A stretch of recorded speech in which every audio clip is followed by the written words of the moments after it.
So this whole thing started out with showing about the organ, and it kept getting added to. And so I was asked to talk about the importance of music in the worship service, which it's never been a question for me. I've never thought about that because I am the music. So when I'm there, I'm playing. So I had to actually do some research. And so I'm there to support the congregation during the hymns and also to provide mood music for the rest of the time. So I try and play appropriate pieces, things that aren't too loud or dissonant, if people don't like that. As a substitute organist, I'm often provided with just a list of hymns, and I get to pick all the rest of the music, the prelude, the offertory, and the postlude. I think I do a fairly good job of picking out music. We're not alone in artistic music as part of our religious life. Music in the Jewish tradition is chanting and sung by the rabbi or officiants. Native Americans play drums and sing. The history of music in the Christian church started with Gregorian chant and then shape note singing. After the Reformation, hymns were written for congregations to sing. Music's purpose in a worship service is primarily to help bring us closer to whatever higher power we believe in and acts as a conduit to spirituality, an access point, if you will.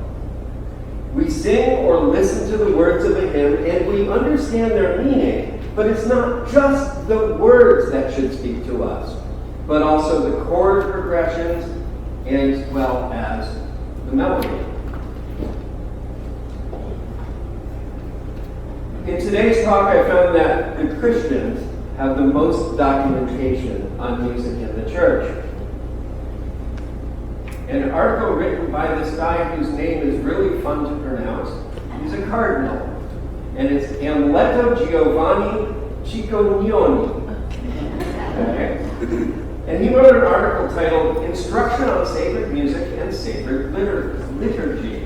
And he defines it as sacred music includes the following: Gregorian chant, sacred polyphony, which is many voices, modern sacred music, sacred organ music, hymns, and religious music.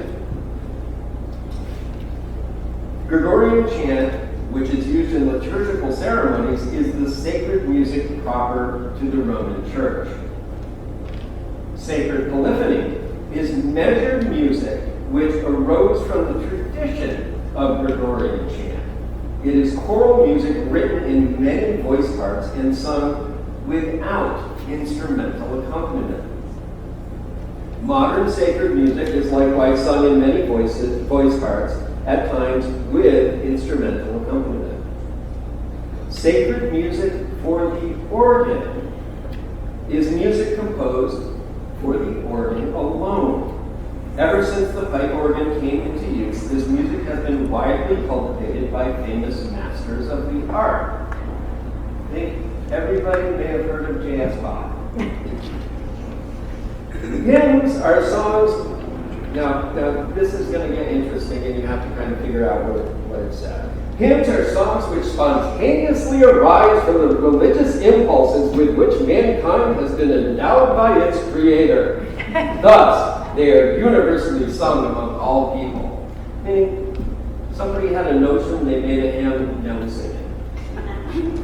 Religious music is any music which, either by the intention of the composer or by the subject or purpose of the composition, serves to arouse devotion and religious sentiments. Such music is an effective aid to religion. He says, serve to arouse devotion, cause our hearts to be holy. Again, an access point. Now listen to what he says about the power of music. This music has a fine effect on the lives of the faithful, imbuing both their private and social lives with a true Christian spirit. It was encouraged from the earliest times, and in our day it is still recommended for fostering the piety of the faithful and enhancing their private devotions. Simply put, music helps people love God more, both when they're alone and when they're with others. For a long time, use of music in the church has been encouraged because it makes people want to pray and be close to God. It's pretty cool, huh? In my own view, the power of a hymn can come from a familiar melody, which might become an earworm throughout the week, and its meaning at the time sticking with us, reminding us of the message or the teaching that we had heard that Sunday. Also, having hymns scattered throughout the service acts as a respite, a break for you all, a time to get up on your feet, if able, to stretch a little. An hour can be a long time in any circumstance. As far as musical accompaniment, it's not just the instrument that makes the delivery. Intent from the musician is an important factor as well. If the person playing really isn't into it, you, the congregation, can sense that, and the music isn't as effective or memorable. Good music evokes emotion. Having the right music at the right time during a service can help to bring us closer to whatever higher power or personal truth we believe in or are looking for. Music brings everyone together and makes you, the congregation, a part of the service whether you realize it or not. It allows all of us to be included, and the hymns meld our voices together into one with the expectation that God is listening, creating a sense of community, evoking solidarity and oneness. After all, St. Augustine's quoted, "He who sings prays twice." The organ prelude sets the tone for the service. The offertory is a brief piece which, depending on the number of folks in church that day, might need to get cut short in order not to be too long. An organist always knows when the offertory is too long as the congregation gets restless, shuffling feet and talking quietly. At the conclusion of the service is the postlude, usually a bit louder or more dramatic, sending the people on their way back out into the world. Today's service does not have a postlude. We are not sending you back out into the world. We want you to stay here and experience the organ, come and play it and have fun. Also during the services here at the UU Church, we include a musical meditation, which not today, is a short, quiet, prayerful piece. Because there is no postlude, I've taken the time from the postlude and added it to the musical meditation. And it's a lovely piece.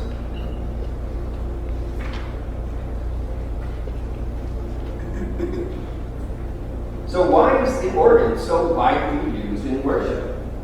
Why not a flute or a harmonica? Again, I turn to Christianity. Francis Canon Cotier, a French expert in the accompaniment of Gregorian chant, states, "There is an instrument which comes to us from the ancients and which is properly of the church.